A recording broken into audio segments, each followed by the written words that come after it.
नमस्कार, मी दिनकर शिंदे. आपण पाहताय DS न्यूज. तुमचं मत माझं मत मध्ये आपलं स्वागत. मित्रांनो, महत्वाचा विषय आहे, तो राजकीय विषय आहे. तो आहे अजितदादा पवार यांच्या संदर्भातला आणि त्यांच्या राष्ट्रवादीच्या संदर्भातला. मित्रांनो, अजितदादा पवार हे शरद पवारांना सोडून का गेले, हाही प्रश्न, याचं अद्यापही उत्तर मिळालं नाही. परंतु ते सत्तेसाठी गेले हेही महत्वाचं आहे आणि विशेषतः त्यांच्यावर जी कारवाईची टांगती तलवार आहे तिच्यापासून वाचण्यासाठी ते भारतीय जनता पार्टी सोबत गेले, हे मात्र स्पष्ट आहे. कारण त्यांच्यासोबत जे नेते गेलेले आहेत, जे आज मंत्री म्हणून बसलेले आहेत, यांच्यावर ईडी आणि सीबीआयच्या कारवाया सुरू आहेत, यांच्या चौकशा सुरू आहेत. यांची चौकशी असून अनेकांवर गुन्हे सुद्धा दाखल झालेले आहेत. भ्रष्टाचाराचे सुद्धा आरोप आहेत आणि विशेषतः पंतप्रधान नरेंद्र मोदी यांनी स्वतः यांच्यावर आरोप केलेले आहेत. हे विशेष. देवेंद्र फडणवीस हे तर सातत्याने त्यांच्यावर आरोप करत होते आणि यांचे अटक ही अटळ आहे असंही ते सांगत होते आणि आज ते शरद पवारांना सोडून गेलेले. मग अजित पवार यांची आज महाराष्ट्रामध्ये ताकद किती आहे ह्याचा जर आपण ज्यावेळेस विचार केलेला आहे, त्यावेळेस एक आपल्या लक्षात येत आहे की आता ज्या लोकसभेच्या निवडणुका होऊ घातलेल्या आहेत, या निवडणुकांमध्ये भारतीय जनता पार्टी, एकनाथराव शिंदे आणि अजित पवार गट यांची महायुती झाली आहे. महाराष्ट्रामध्ये एनडीए मध्ये सहभागी झालेले आहेत आणि लोकसभेच्या निवडणुकीमध्ये अजित पवार गटाचे 40 आमदार जरी त्यांच्यासोबत असले तरी त्यांना केवळ एक अंकी जागा भारतीय जनता पार्टी सोडते आणि त्या म्हणजे जवळपास 4 जागा या अजित पवारांना लोकसभेसाठी देण्याची तयारी ही भाजपने त्या ठिकाणी दाखवलेली आहे. मित्रांनो, अजित पवार हे आणखीन काही जागेसाठी इच्छुक आहेत. भाजप सुद्धा त्यांना आणखीन 1 ते 2 जागा वाढवून देऊ शकतं. पण ही भाजप आहे, ही सरळ सरळ कुठलंही राजकारण करत नाही. ही कूटनीतीचं राजकारण आहे भाजपचं. त्यांनी मुळात अजित पवारांना त्यांच्या गटाला आपल्या सोबत घेतलंय, म्हणजे त्यांच्यावर जी टांगती तलवार होती कारवाईची आणि अटकेची, ती त्या ठिकाणी वाचवली आहे. आणि विशेष म्हणजे जे विरोधी पक्षात होते त्यांना पुन्हा घेऊन सत्तेत बसवलंय. म्हणजेच अजित पवार आणि त्यांच्या आमदारांवर भारतीय जनता पार्टीनं मोठे उपकार केलेले आहेत असा संदेश त्यांनी स्पष्टपणे त्यांना दिलेला आहे. त्यामुळे तुमच्यावर आमचे उपकार आहेत, तुम्ही आमच्या उपकाराखाली दबलेले आहेत. आम्ही जे बोलू ते तुम्हाला आता करावं लागेल, कारण आम्ही तुम्हाला कारवायापासून रोखलंय, भ्रष्टाचाराच्या आरोपापासून तुम्हाला क्लीन करतोय. अजूनही अजितदादा पवार यांची सीबीआय, ईडीनं कारवाई क्लिअर केलेली नाही, स्पष्ट केलेली नाही. अजूनही टांगती तलवार आहे अजितदादांवर. त्याचं कारण आहे की जर ते काही लोकसभेच्या जागेविषयी बोलले तर पुन्हा तुमची फाईल आम्ही ओपन करू, हा स्पष्ट संदेश भारतीय जनता पार्टीनं अजित पवार यांना दिलेला आहे. आणि मग आम्ही जे बोलू ते तुम्हाला करावं लागेल, आम्ही जे सांगू त्याच तुम्हाला जागा लढावं लागतील. आणि अजितदादा सुद्धा याच्या शब्दाच्या पुढे जाऊ शकत नाहीत, कारण प्रफुल्ल पटेल यांच्यावर सुद्धा कारवाईची टांगती तलवार आहे, हे आपल्या सगळ्यांना माहिती आहे. हसन मुश्रीफ यांच्यावर सुद्धा टांगती तलवार हेही आपल्याला माहिती आहे. छगनराव भुजबळ यांची काय परिस्थिती आणि काय कारवाया सुरू आहेत हेही आपल्याला माहिती आहे. म्हणजे एकंदरीत सगळी परिस्थिती पाहिली तर हे कारवायाच्या वजाखाली दबलेले आहेत आणि ही दबलेलं जे कोणी केलं असेल तर ते भारतीय जनता पार्टीने केलेलं आहे. आणि मग अजितदादांना 4 जागा लोकसभेच्या त्या ठिकाणी देऊ केल्या. 1 ते 2 जागा भाजप आणखी देण्याची तयारी करेल. परंतु त्या जागा जरी राष्ट्रवादीच्या अजित पवारच्या दिसल्या तरी सुद्धा तिथं उमेदवार मात्र भारतीय जनता पार्टीला मानणाऱ्या उमेदवाराला दिलं जाईल. ती उमेदवारी जी दिली जाईल ती भाजपच्या उमेदवाराला दिली जाईल, फक्त ती अजित पवार गटाची म्हणून दिली जाईल. म्हणजे एकीकडे आम्ही त्यांना जागा सोडल्या हे समाधान, आणि जो निवडून येईल तो भाजपचाच आहे हे भाजपचं समाधान. एकंदरीत भाजपला महाराष्ट्रामध्ये 45 पेक्षा अधिक जागा निवडून आणायच्या, हे त्यांचं धोरण आहे. पण कुणाच्या, तर त्या स्वतःच्या. अजितदादा पवार यांना बारामतीमध्ये आता एक मोठा कार्यक्रम त्या ठिकाणी राज्य सरकारच्या वतीने घेण्यात आला. नमो बेरोजगार मेळावा किंवा नमो रोजगार मेळावा. बेरोजगार यासाठी म्हणलो की त्यांना रोजगार देण्यासाठी तो मेळावा होता. नमो रोजगार मेळावा जो आयोजित केला होता, हा राज्य सरकारची पूर्ण ताकद बारामतीमध्ये लागली होती. अजित पवारांनी पूर्ण ताकद त्या ठिकाणी लागली होती. आणि विशेष म्हणजे सुनेत्रा पवार, ज्या की अजितदादा पवार यांच्या पत्नी आहेत, त्यांना लोकसभेची उमेदवार बारामतीमधून द्यायची आहे आणि त्या 4 जागापैकी 1 जागा ही अजितदादाच्या कुटुंबाला द्यायची आहे, हे विशेष आहे. आणि बारामतीमध्ये त्यांना सुप्रियाताई पवार यांचा पराभव करायचा आहे. सुप्रियाताई सुळे पवार एकच, त्यांचा पराभव करायचा आणि सुनेत्रा पवार यांना त्या ठिकाणी निवडून आणायचे. ही भाजपची नीती आहे आणि हा भाजपचा अजितदादांवर दबाव आहे. आणि म्हणून त्या ठिकाणी महामेळावा मोठ्या प्रमाणात घेण्यात आला. परंतु या ठिकाणी खासदार शरद पवार, जे की राष्ट्रवादी पक्षाचे नेते आहेत, त्यांचा गट जरी आज निवडणूक आयोगाने वेगळा ठरवला असला तरी ते नेते, त्यांना सुद्धा या कार्यक्रमाला बोलवलं गेलं होतं. सुप्रियाताई सुळे यांना सुद्धा बोलवलं गेलं होतं. मित्रांनो, या कार्यक्रमाकडे जर आपण बारकाईने जर पाहिलं तर एक गोष्ट लक्षात येते.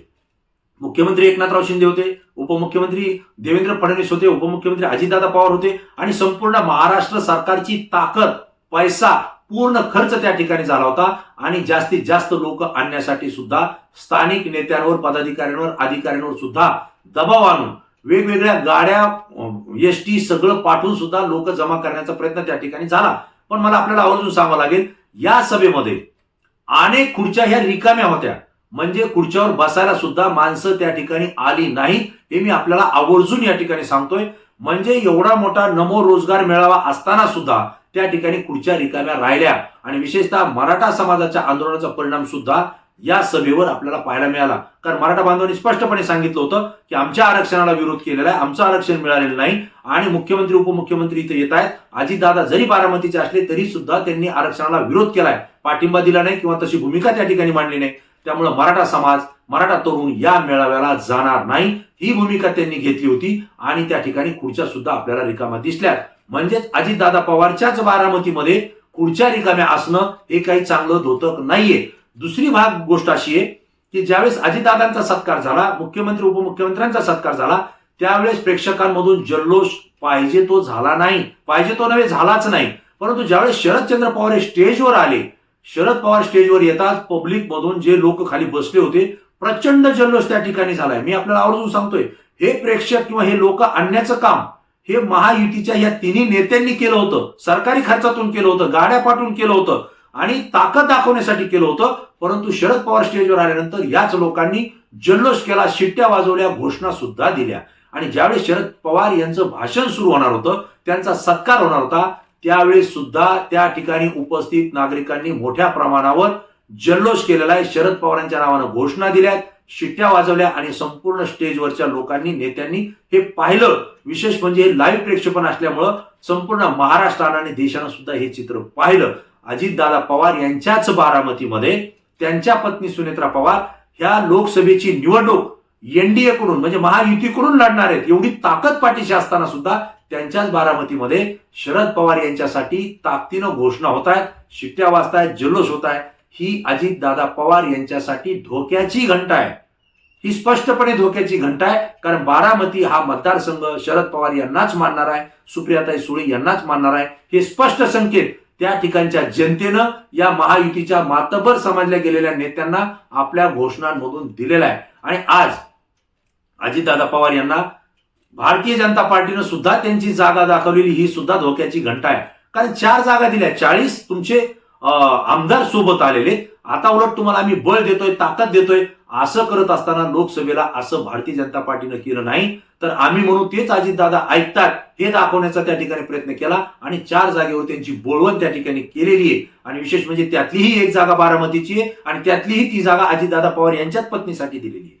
म्हणजे एकंदरीत काय की अजित पवार यांची महाराष्ट्रामध्ये राष्ट्रवादी त्यांच्या गटाची ताकद नाहीये हे स्पष्टपणे भाजपनं त्या ठिकाणी मान्य केलंय. बरं, ज्या जागा त्यांनी उमेदवारी 4 किंवा एखादी जागा वाढू शकते त्या ठिकाणी भाजपचा उमेदवार असेल, पहिल्यांदा सांगितलं, ही सुद्धा जी लढाई आहे ती राष्ट्रवादी शरद पवार गटाशी त्यांची लढाई आहे. म्हणजे जिथं यापूर्वी राष्ट्रवादीचे खासदार होते किंवा उमेदवार नंबर 1 ला होते त्या ठिकाणी त्यांना उमेदवारी द्यायची हे महायुतीने ठरवलंय आणि महाविकास आघाडीने सुद्धा ठरवलंय. म्हणजे शरद पवार यांच्या सुद्धा जागा ज्या ठिकाणी लढल्या जातील त्याच ठिकाणी अजित पवारांच्या या 4 ते 5 जागा लढल्या जाणार आहेत. म्हणजेच राष्ट्रवादी विरुद्ध राष्ट्रवादी ही झुंज भारतीय जनता पार्टीनं लावलेली आहे. जशी शिवसेनेमध्ये उद्धव ठाकरे आणि एकनाथ शिंदे यांच्या शिवसेनेची एकमेकांच्या विरोधात प्रतिस्पर्धी म्हणून उमेदवार देऊन लावली, अगदी तशीच शरद पवार अजित पवार गटाची सुद्धा त्या ठिकाणी लढत लावली गेलेली आहे. म्हणजेच एकंदरीत राष्ट्रवादीच्या गटाची मतविभागणी त्या ठिकाणी होणार आहे. आणि याच वेळेस भाजपची दुसरी खेळी आहे, त्या ठिकाणी अपक्ष उमेदवार टाकायचे जे भाजपचे असतील.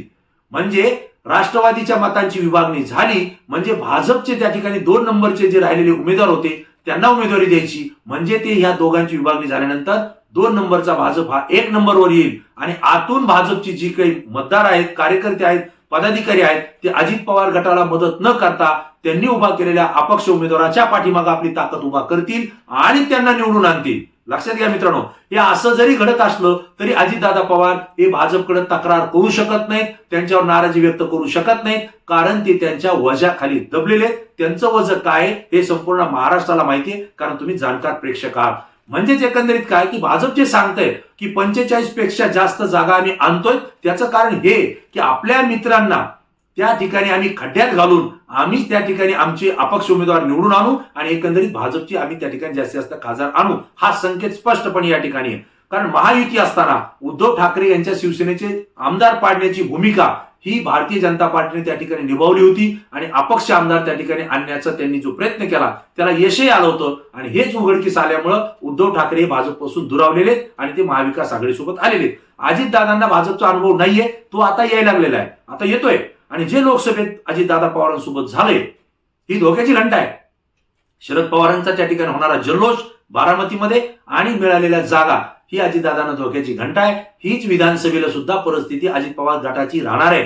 कारण त्याही ठिकाणी भाजप जे म्हणेल तीच उमेदवारी तीच जागा अजित पवार गटाला घ्यावी लागेल. कारण लोकसभेमध्ये जर त्यांचे खासदार आले आणि जर देशामध्ये पुन्हा मोदी सरकार आलं किंवा भाजपचं सरकार आलं तर ते मित्र पक्षांचं ऐकणार नाही. आम्ही म्हणू तीच पूर्व दिशा ही मित्र पक्षांना ऐकावं लागेल. आणि म्हणून अजित पवारांचे जे उमेदवार आहेत त्यांना विधानसभेची हवी त्या ठिकाणी पाहिजे त्या ठिकाणी जागा मिळणार नाही. म्हणजे त्यांच्या सुद्धा आमदारकीचं अस्तित्व हे धोक्यात आलेले. आणि म्हणून अजित पवारांसोबत असलेले आमदार हे आता अजितदादांना सोडून सुद्धा शरद पवारांकडे पुन्हा जाऊ शकतात असे संकेत आपल्याला मिळत आहेत. आणि ते आमदार आजही शरद पवारांच्या विरोधात बोलताना दिसत नाहीयेत. अजित पवार यांच्यासोबत जे मंत्री म्हणून गेलेत, मग भुजबळ साहेब असतील, सुनील तटकरे असतील, प्रफुल्ल पटेल असतील किंवा धनंजय मुंडे असतील किंवा अमोल मिटकरी असतील, हे काही मोजके लोक आहेत ते शरद पवारांच्या विषयी बोलतायत, त्यांच्या विरोधात बोलतायत.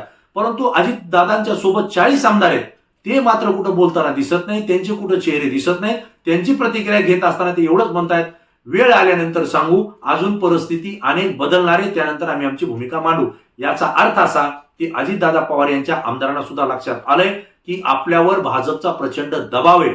जर आज लोकसभेला असं झालं असेल तर विधानसभेला सुद्धा आपली जागा आपल्याला मिळणार नाही. परिणामी आपल्याला शरदचंद्र पवार हेच आपले नेते योग्य राहतील. म्हणून ते सुद्धा शरद पवार यांच्या गटाकडे पुन्हा जाण्याचे संकेत आपल्याला या ठिकाणी मिळत आहेत.